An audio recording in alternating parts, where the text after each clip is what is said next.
I can, and I have a 2.5-page handout at the end, which will summarize loads and loads and give you loads and loads of stuff. So, I mean, from this webinar, I hope you'll get at least a day's reading and video stuff to explore.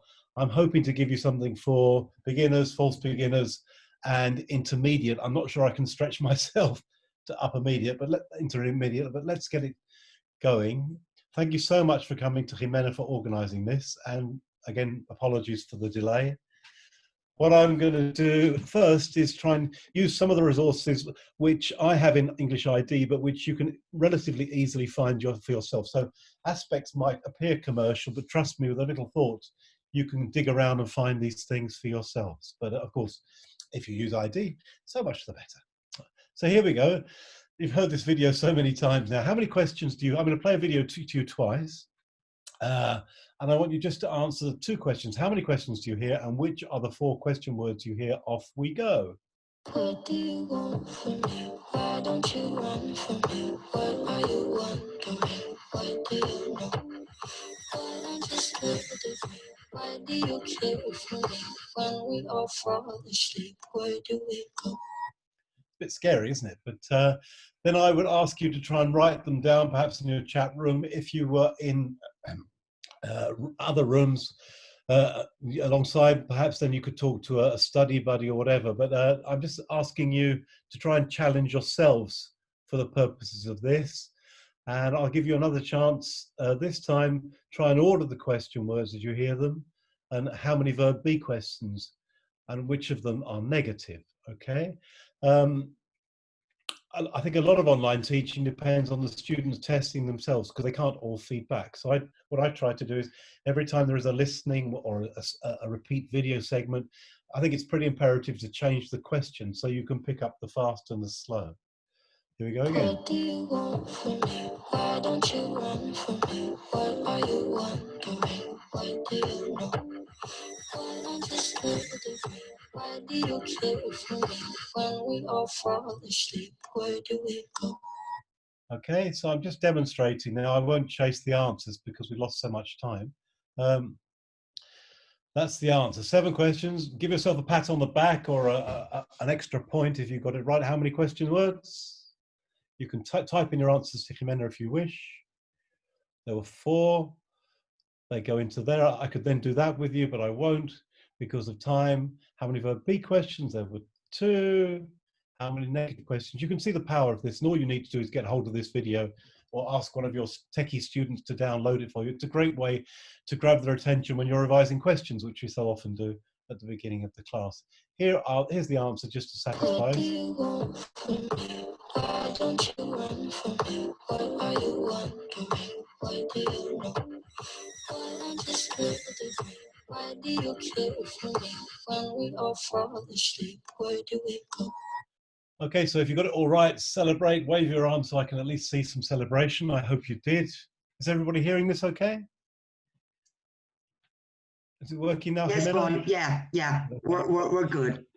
I hope I'm not going too fast, but you can see the idea. It's changed the task, set it realistically, give students a chance to sort of evaluate themselves if you can't go into breakout rooms, and then sort of try and keep things moving with short, simple tasks. I was going to ask you for points if you knew the song. That's the song, the title, and the year. But there'll be more chances as I go and look at songs with you in another way. What I'm trying to do today is show you can do everything that we do normally, but with music, along the lines of what I do in English ID, but tweaked towards online teaching. Okay, so there will be 10 online uses. That's what I wanted to do. Rather than talk to and struggle with the technology, I would have had that playing as you came in, not necessarily with a task at all, but just to grab the students' attentions. So many online classes begin as we began today, with a sort of, can you hear me, can't hear you, no video, etc. So I really think it's imperative to ask students to come in with something, and what's this? It's my 2-year-old's pet unicorn, and get everybody holding something and describing it. Just begin with a bang. That is a dictogloss. I think it's much better done with a video too, because it's more interesting. All of this will be on the handout, so I'll go quite fast. I think it's imperative too, as you know, if you know English ID at all, that when we're teaching, we try and make pronunciation visual. Here's an example for you from a song which you know. You can see there, whether you're a brother, you probably know the song, which is the group. Anybody can tell Jimena, please, and also you can guess the year for an extra point. So whenever I teach like this, I always have sort of little point elements and guessing elements, just by showing things bit by bit. You give the opportunity for students in the chat room to come in. If you look at the lyric there, you can see I've reduced the whether, the brother, the in brother. What I've done is reduced all the parts which are unstressed. There's the answer for you in case you want to give yourself another point. What I think is important is have students do this. Students are often asked to do bits of songs or whole songs or whatever. Personally, I never use whole songs. A lot of people look at ID and think, oh, we've got to use all these songs. I mean, no way. I think the key thing is to use the best bits. I think it's silly to use a whole song because you rarely find a whole song that everybody likes, and they can always go and do it for themselves anyway. You're much better using it pedagogically as a taster and just analysing a bit. But whenever my students now ask me, we want to do this, I say, well, first of all, I want you to do something to it in terms of pronunciation, show us the stress, etc., before we actually do it. In other words, they do the work. And often it puts them off using some of the more horrible songs. I've got 4 guests coming in today, if we have time. The first is Steve from Turkey. He's been observing Turkish teachers, and I've got 12 key observations he's made looking at Turkish teachers moving online from standard face-to-face classes. And these are 2 of the points which I've tried to pick up on at the beginning. The start is never really very good. Just ask them to do something, touch your nose, scratch your head, look out the window or something. And also lesson aims. In his experience, a lot of teachers aren't really clarifying their aims. They're just jumping in and getting on with it. So these are 2 things. Again, this will all be on the handout for you. There are 12 points and all. These are all the weaknesses newer teachers have had. What I suggest you do, again, is give a lesson plan at the beginning, much as I tried to today. Which do you think of those 2 lesson plans is the more appealing to students? One is a bit like a puzzle. 2 looks like a science class.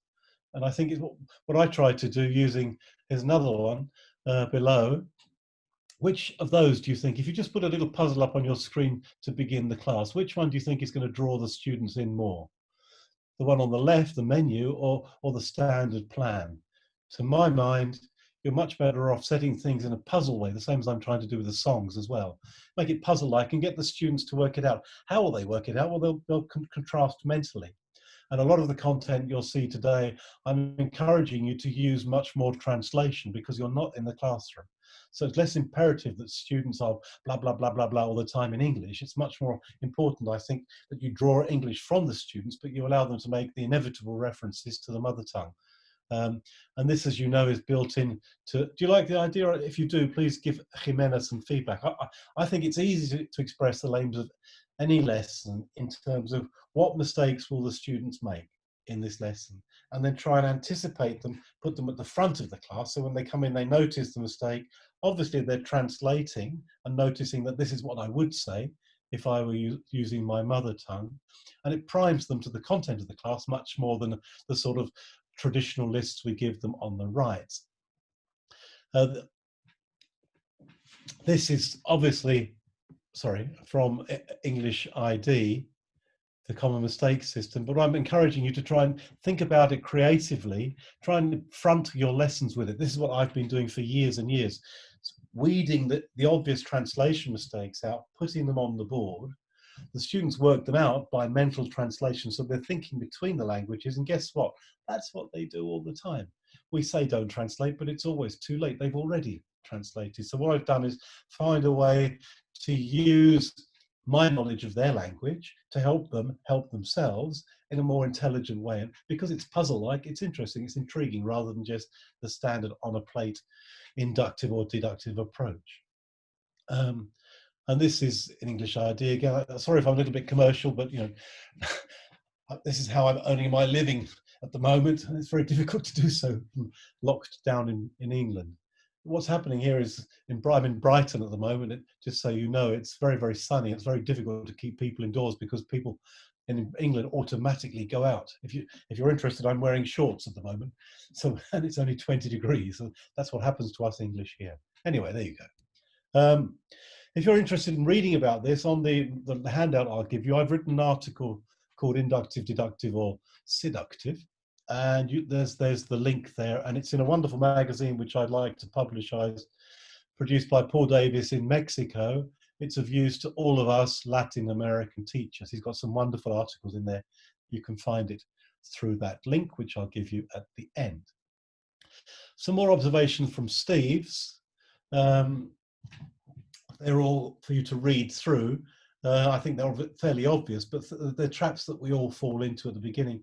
A good one, I thought, is try and use more open pair work. So, Marion, ask Paul, John, tell Linda, etc. Just something which I don't like to do in the classroom. I tend to sort of put students into pairs and do it. But I think initially, just to get the students speaking more, I found myself doing more open pair work.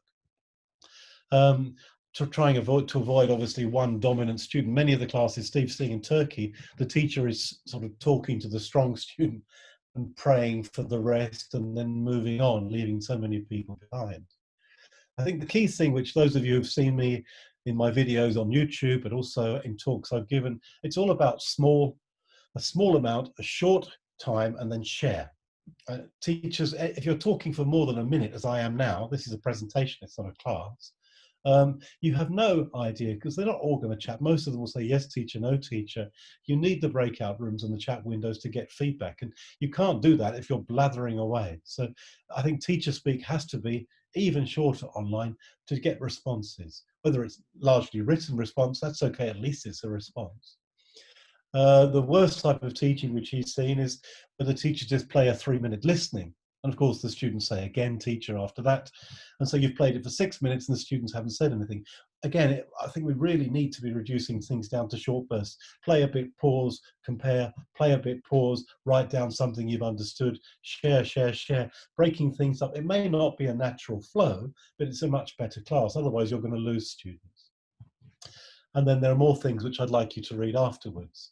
All of that will be available to you. I hope it's useful. Here's my second guest, who's a local neighbor of mine, and she's an expert on one-to-one teaching. Her name is Renata. She's Brazilian, but you wouldn't know it, I don't think, from her pronunciation. Welcome, Renata. Hi, everyone. Renata Delaney from English This Way here.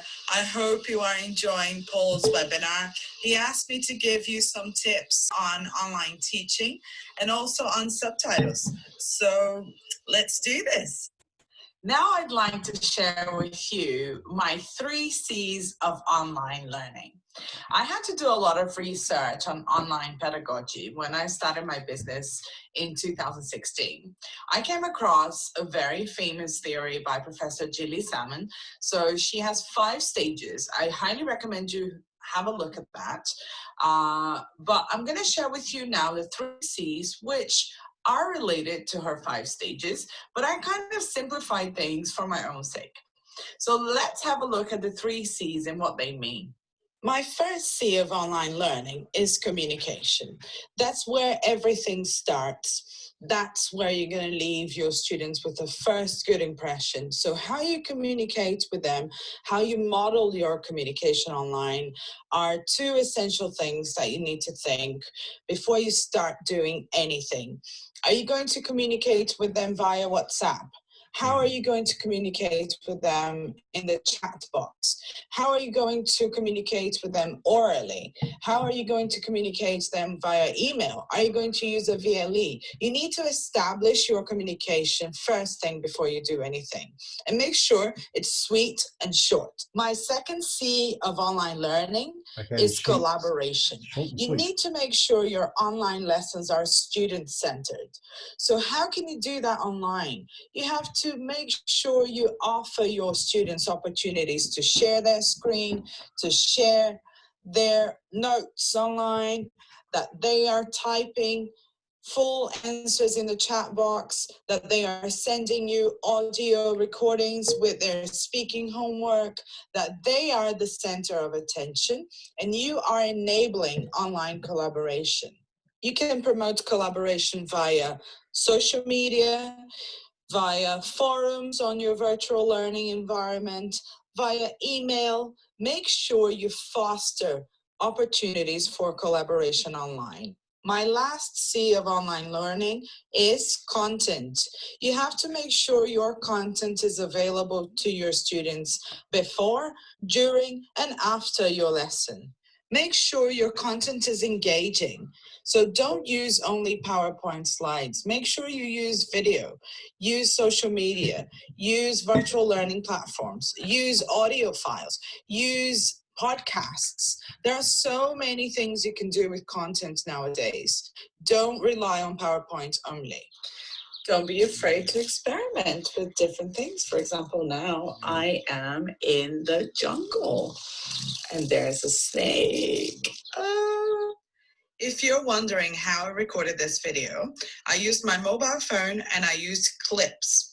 Clips is an app that's available to you if you have an iPhone.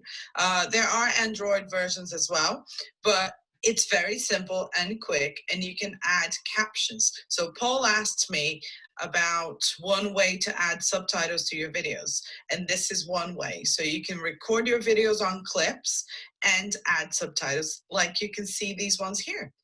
If you liked these tips, you can contact me and learn more about my online challenge for teachers. So it's a 30-day challenge where I give practical advice and share ideas on what you can do to practice and learn more about online teaching.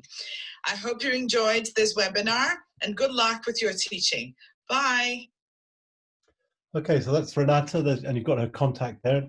I thought it would just break things up. It's a bit like having a commercial break. Most of the webinars I've been asked to do are very long. I mean, I think an hour is quite a long time. So I've tried to bring a few friends along. You've seen Steve, you've seen Renata, and you've got another surprise guest coming along. But talking of, just do a quick commercial moment for me. If you go to the digital material of ID now, it's much improved.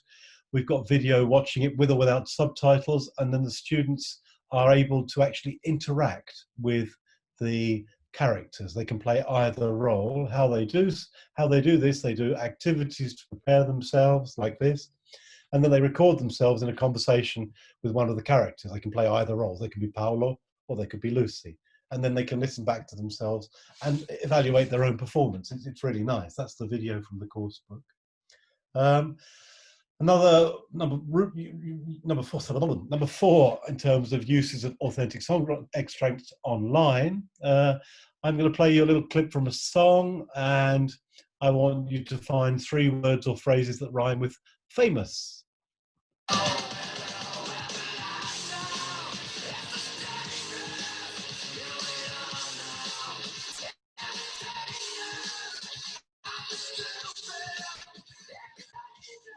And again, you can see the power there of adding in the clips subtitles, as Renata explained to you. But how often do we work with rhyme? And I think it's really important that we explore the pronunciation element of songs. I was going to ask you who it was. If you wrote it down, try and write down the name of the group and the year, you win extra points. No money, I'm afraid, you just get points. But perhaps one day I'll give you a few pennies, who knows. Also underlining cognates, false friends. For example, I think we really should be celebrating much more all the advantages our students have as Spanish and Romance language speakers, Portuguese speakers. All too much of what we do is international. A lot more of what we do should be tailored around what our students already know because of the strengths of their mother tongue. For example, in this, the students, I asked my Brazilian students to pick out cognates, and they found 4, and they're the same virtually. 3, and they found the same ones virtually in Spanish. Translation, let's look at some translation activities. Translation, I think, is a really useful activity with songs because it's what students do anyway, and there are lots of websites which students use all the time to do this. So let me give you a couple of examples. All these songs happen to be in the book, but you can do these things with any songs you like. Do you recognize that song? Anybody know the singer? Pat yourself on the back if you do, and the year. This is what I would ask students to do perhaps before class, or I think a good idea when you're online teaching is to actually begin the class at, say, let's say 9 o'clock, but then not turn your camera on until 9:30 and set a number of tasks, for example, translation tasks where students are working alone and they have no one to speak English to anyway. It seems to me we can explore the powers of translation much more in that environment. So often if you ask the students, okay, the class begins at 9, you must start at 9, but I'm not turning my camera on until 9:30, then give them a series of tasks like these. Okay, and this is what Google Translate provides. And then ask them to compare the two languages. In English, it's always more words than, several more words than Spanish, a few more words than Portuguese. We'll look at another example in a minute. There are the interesting contrasts, and there's a lot to talk about there. And even if you don't talk about it, the students are learning a hell of a lot there. I use this song to teach irregular and regular past tenses, but you can use it. Look at the grammatical information they're getting from within that too. And the interesting differences, for example, about object pronouns. Lo has various meanings, and le also can mean him, for example, just in Spanish. So you could just begin to see, let me give you another example straight away so you don't get bored, but also, again, who's that? Give yourself a point if you know. The year, perhaps, another point. There we go. Translated, again, this time I've included Portuguese just to add interest. So we've got it in Spanish first, in Portuguese. How many words in English? More in Portuguese than Spanish, but both less than English. Highlight the extra words again. Look at the differences. It's really interesting, just contrasting Spanish and Portuguese. But look at the two versions at the top, and I've highlighted in red in the three versions: Spanish, Portuguese, and English. All the interesting bits you could talk about. So whether the song is fitting lexically or grammatically, or whatever your connection to the lesson may be, there's always a lot more content you can exploit through activities like this. How much preparation for you? Or none whatsoever, provided you don't mind the students switching between the languages. And obviously Google Translate is interesting. There's several examples you'll see of the weaknesses of Google Translate. We could talk about that as well. Instead of so, it could be 4, which should be 4, for example. So that's looking for interesting differences. Or we could do the same thing in reverse. This is called reverse translation. Sorry, I'm jumping ahead. English to Spanish or Portuguese. Delay perhaps the next class, get them to do it back into English, and then compare. And when you think about it, translation forces noticing. I mean, noticing is a key objective of any teaching situation. Nothing makes you notice more than translation. When you actually move between the languages, you notice all the subtle little things that we perhaps as teachers have forgotten or never taught or take for granted. So I'm really in favour of this sort of thing. Yes, they're going to be speaking Portuguese and Spanish, but they're largely working on their own unless you're using breakout rooms and things.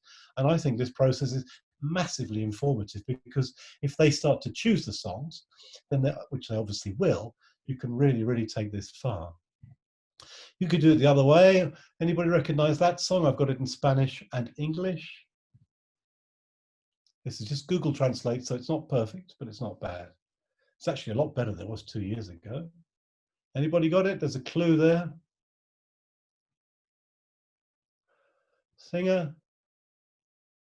And guess the year if you can. And obviously I'm going too fast, but with a class, that's how I would do it. Try and make it much more playful. Ping, pong, ping, pong, ping, pong. Introducing things just one by one allows people to sort of interact, whether it be in writing or mentally or on paper, or interactive whiteboard, or whatever you're using. Contrast, highlight the extra words, and that's where we get all the differences there again. And I think that's a valid activity. I wonder if you do. I'll look forward to seeing some of the feedback you give to Jimena. I won't actually stop and take questions now, simply because we lost so much time at the beginning. But please signal to Jimena if you like that sort of thing. I think it's fantastic, and it's exactly what students do anyway. And the notion of working with authentic materials is only feasible, I think, if you're working with relatively short authentic materials, particularly with lower levels, where students have some say in which material you're actually using. I ask them, if you don't like my Ariana song, for example, then please suggest one which connects to the lesson which you do like, and then we can work on it. You can prepare it a little bit, perhaps look for things that we need to find as teachers and students. Another day, come back with it.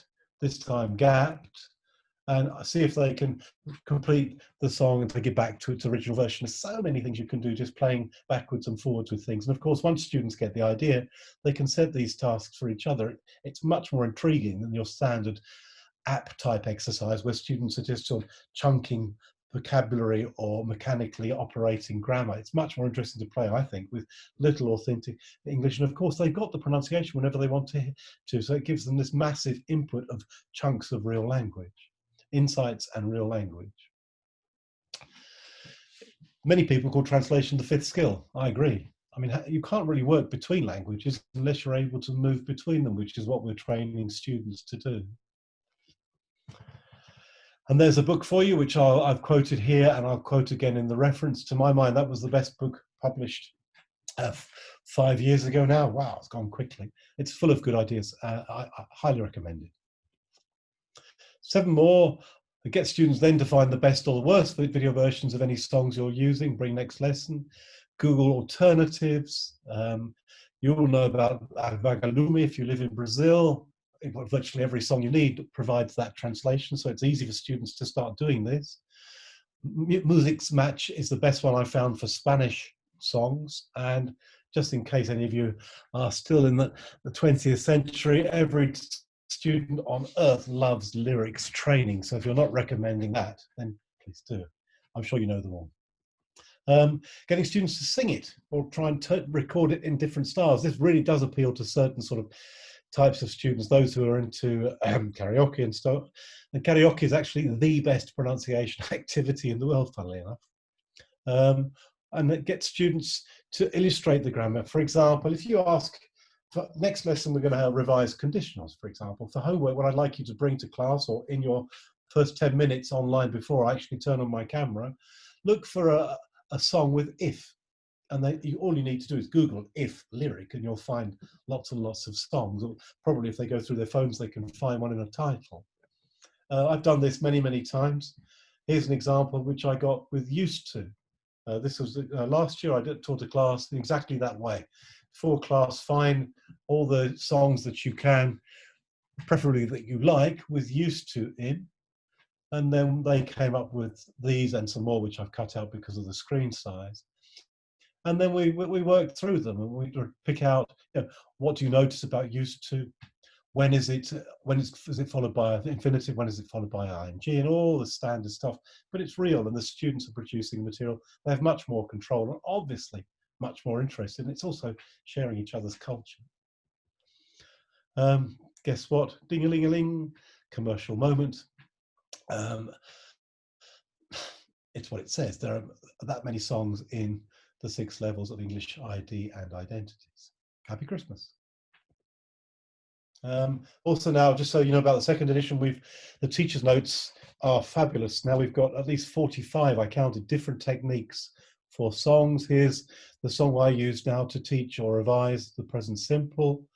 And these notes explain exactly how to do it and when to do it during the lesson. So if you read through that section at the back of the teacher's book, it's a complete methodology in different ways of using song lines. There's the example. Put it on the board or type it in with a mistake. The students find it, and that's your lead in for the 3rd person S. It's the hook rather than just explaining rules, something which they can sing again and should help them to remember. So that's what I'm suggesting we should be doing using ID or any course book. I can't imagine teaching without regular bursts of music these days. Also now on Spotify, if you go to that list, I'll give you the list. We've just uploaded English ID 1 songs are all there, so you don't need to do any work if you don't want to. We're putting all the others on as fast as we can. But again, if you're using my material or any song-based material, any student who has Spotify can upload all the songs for you. Just a little joke. We're all looking for a cure, and there they are, the cure. I don't know I'm getting hundreds and hundreds and hundreds of different funny memes. I was going to show you some of them, but of course we haven't got time. I suspect you're all sharing memes like these at the moment in your countries. Okay, another guest, Carol Lethaby, my co-author on levels 1 and 2 of ID. I asked her to contribute some websites, and this is what she has come up with. If you're an early Zoomer, then a bit like me this morning, then there are some basic functions for you, and then there's some more detailed things from social media. I won't dwell on these because they're all in the handout for you to go and chase. All highly recommended by somebody I respect and admire. Carol has been teaching online for years and is an expert. Back to ID, I was asked to talk briefly about the digital platform because it's remarkable how many teachers still don't use all the digital materials. I mean, we're being forced online, and I was speaking to several experts and they reckon still the best place to deliver online classes is through the publishers' platforms, because you've got so much material there already and you can easily upload your own onto the material. So it's not really being commercial about my platform. All platforms now are probably, are the heartbeat of a lot of good online teaching, particularly if you're trying to take students through an exam and you have to cover what's there. Most of what you need online can be found in your good publishers' platforms. Here are some examples from English ID, grammar exercises, we've got functional exercises. The students have a mark book. You have a mark book, the students have 2 attempts before they can see the answers. You can see what happens when they try the first time, when they try the second time, and then you enter their mark into the mark book.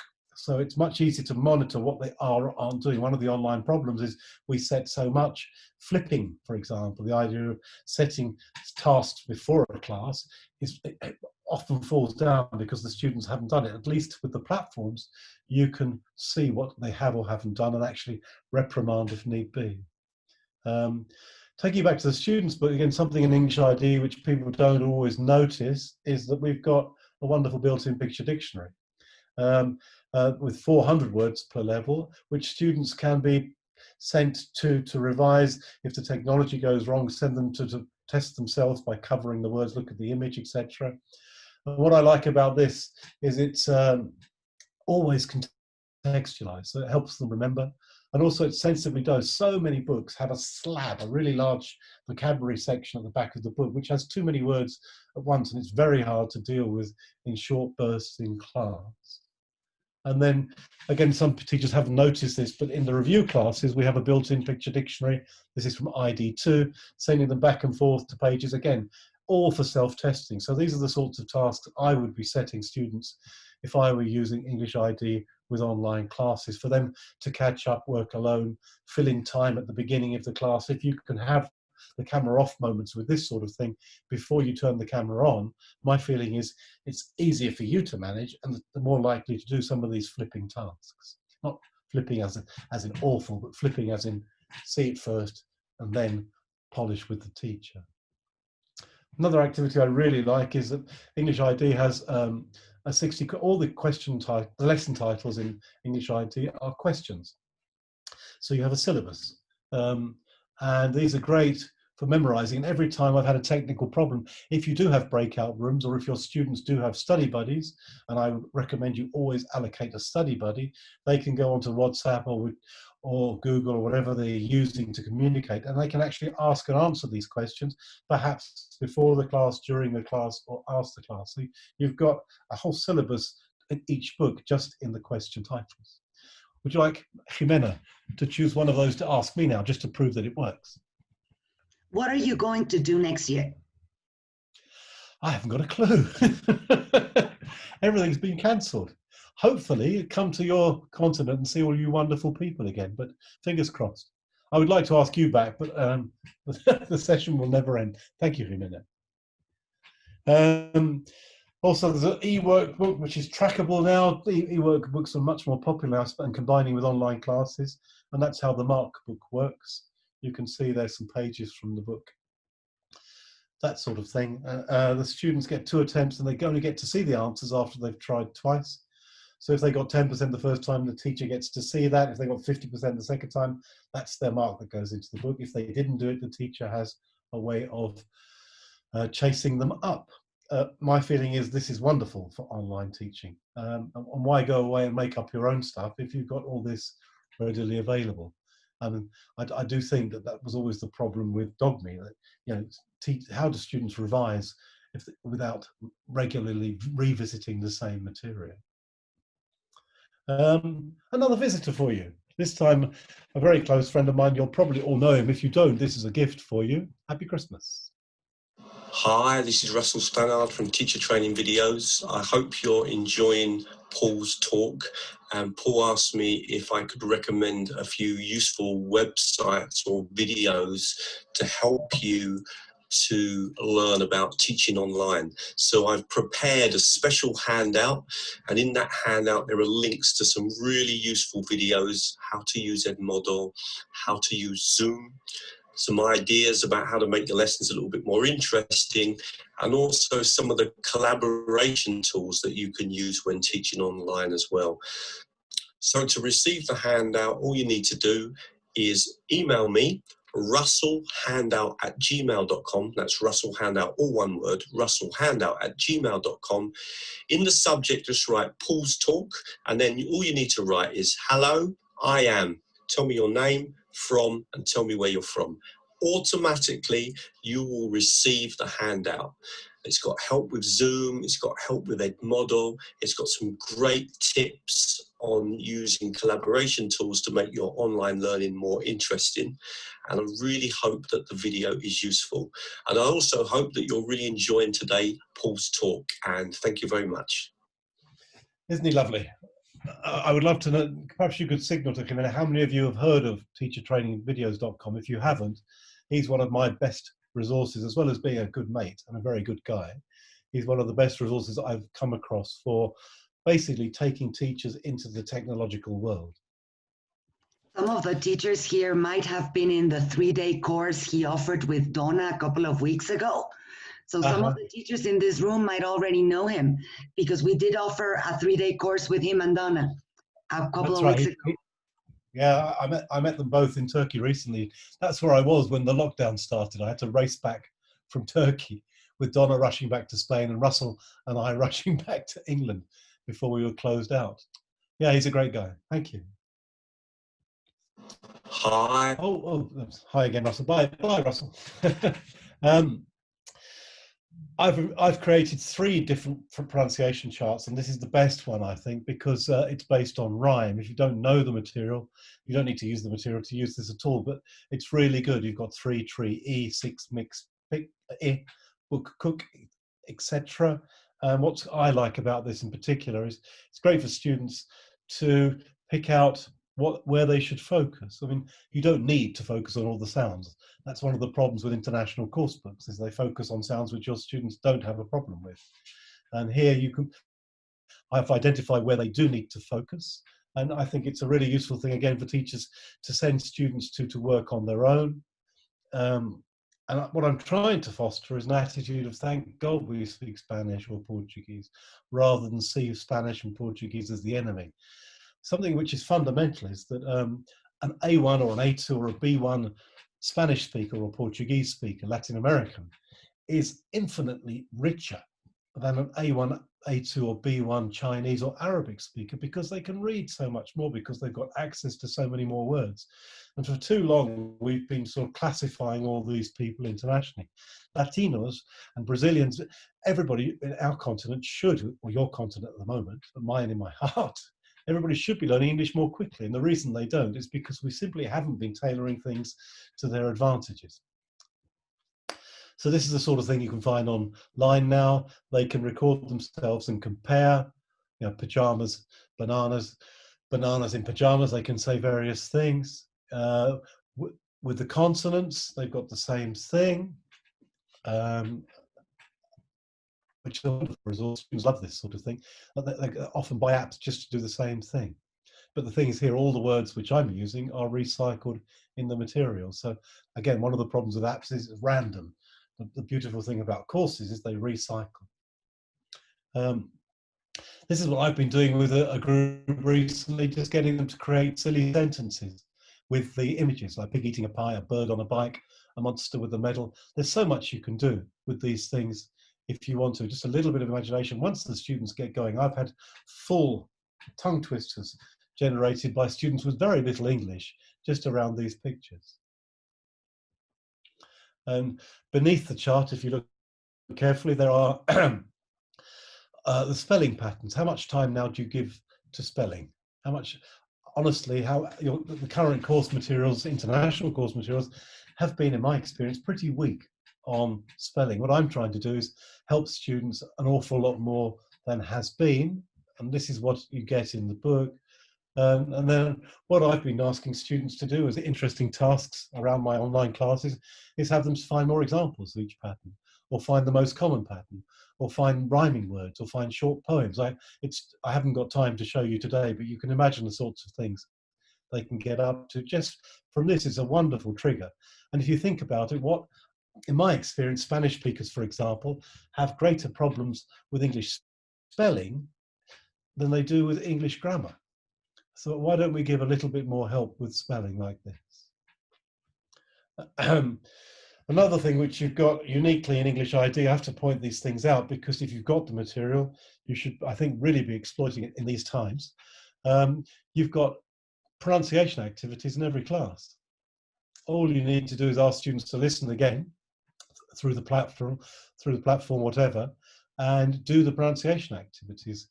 For example, where does our students, Spanish and Portuguese speakers, have problems with and it's at the end of words, whereas normally we're teaching sort of monkey and nose, initial position, but the real problem comes at the end of words. So what I've done is focus on the difficulties which our students have and try and help them. And the homework, all they need to do is write down an example of each of the different spelling patterns, the double M, single M, double N, N-E, and so on. There are 84 activities like this just in level 1. There are over 300 throughout the book, and all of them are relevant to our students. So that's one of the problems with pronunciation teaching. I think so much of what we have in our course books isn't relevant, so we've ended up skipping for far too long. So that's what I've done. A little bit commercial, but it's really interesting material, and I think I'm very proud of this because I'm sure other books will start to copy this in the future, but you saw it here first. All right. I'm getting near the end now, so if you've got any questions or anything, please type them in towards Ximena. I've got about another 5 or 6 minutes to go, so take a deep breath, and we're nearly there. These are some more cross-lingual activities using translation, language contrast, language comparison, not just to explain meaning quickly or as bilingual dictionaries, but for example, contrastive analysis, taking you back to the common mistakes, sorting mistranslations. How much time now do you have to spend working out what hasn't quite been translated correctly by machines? It's a totally normal and natural skill for the 21st century. Reverse translation we've looked at.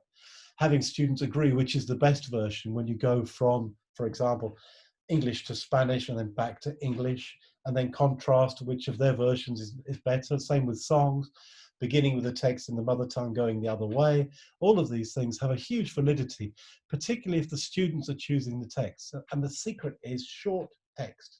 Don't do the whole song, don't do even the whole poem, just short statements, quotations, proverbs, things which students really are interested in. Bilingual resources, well, we all know they're infinite now. I mean, how often do you use Google Translate, for example, or equivalent? I use it all the time just to check when I'm moving between Spanish and French and Portuguese. I so often confuse them, so I'm using it regularly for checking. Preparation is great. Again, my idea of having students sign into the class at 9 o'clock and then you turn your camera on, but there's a series of activities for them to do at the beginning. And during that phase, you can iron out the technological problems, for example, that we had today. Parallel readers, glossaries, and so on. I only ask students now to gloss false cognates. I'll show you an example in a second. Building their own phrase books. This is the obvious way to learn a language, isn't it? Asking students through translation you can give them lists of classroom language, you can give them lists of online language. There's a reference here at the bottom, which I'll share with you, of a colleague of mine, my co-author Luis Otavio, who co-wrote Identities 1 and 2 with me. He has a wonderful whole video class there for sort of B1-ish students, which you can download and use, just teaching them online phrases, but also proverbs and quotations. Bilingual phrase books, which you build yourself, must be of use. And of course, you can hear them now when you put them into the voice functions and audio functions on the computer. Looking for cognates, looking for false cognates. We've looked at one example. Do you know the proportion of cognates to false cognates? Most of us are obsessed all our lives about false cognates, but there are at least 9 real cognates for every false cognate, 9 to 1. It's a fabulous advantage for our students. As I say, I only in my material now have a glossary for false cognates. They don't need a glossary for words which they can guess. And if you mark the pronunciation, as I do, they can guess an awful lot of language. This is an activity which one of my students wrote. I asked, they asked them to write an exercise. This was a B2 student, right? An exercise around cognates. And there, of course, you'll know, I'm sure if you speak Spanish, are the answers. These soportar, realizar, embarazado, constipado, and libraria, for example, are all false cognates, that type of thing. Getting students to actually write their own exercises around false cognates is a really useful thing. When students are giving presentations, if you're still forced to do that, so often one student stands up and says, "Mi favorite te ame de football," and they speak awful English. Nobody understands anything. Then everybody says, "That was great" at the end.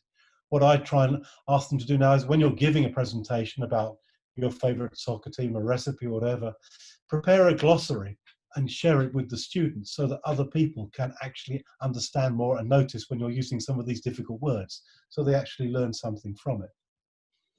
And then Renata earlier showed us how to subtitle. I've also been beginning to work now with dubbing, and I think more and more now online there are sites, if you just Google how to dub, you can learn how to do it. So one way I've done it is ask students to watch a clip, which I have the transcript for, then I give out the transcript. The students translate it into L1. It could be just alone with a offline, quickly have a go, then put them online through the message board or whatever. Then they could then compare with the actual dubbed version in Spanish, so that their subtitles they compare with the Spanish ones, and then choose their own clip and try and put a dub onto it themselves. It's really, really good fun. Again, all very short sequences. All of these things, particularly if you've got a large class, you've got a lot to look at. But this is how I wish my teacher had taught me when I, many years ago, was learning the various languages which I know. So I hope that's useful. All of it, as I say, is on the handout, which I'll share with Jimena in a second.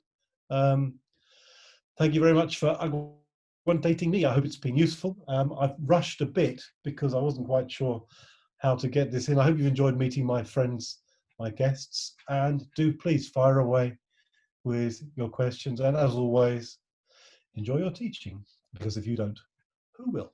Thank you very much for aguantating me, or aguantating me, depending where you're from. Over to you. Right, I'm monitoring the chat room here in case there are questions. We're getting lots of greats, thank yous. Remember that for access to the recording of this webinar, you should contact your local Richmond representative. And once I get the handout from Paul, we will be sending it to you to the email address you used to register for this session. So lots of thank yous, Paul. Thank yous. Not Hello, all my questions, friends. I wish I could hug you. I wish I could touch you or even see you all. But I'm sure there's lots of people out there I love very much. So hi, guys, and I do hope I can see you before the end of the year. Thank you, Paul. Thank you very much for a wonderful webinar. Lots of thank yous here from teachers. Thank you, teachers, for joining us. And Paul, talk to you soon. Take care. Okay. And thank you. Nice to see you all. Take care, guys. Bye. Bye.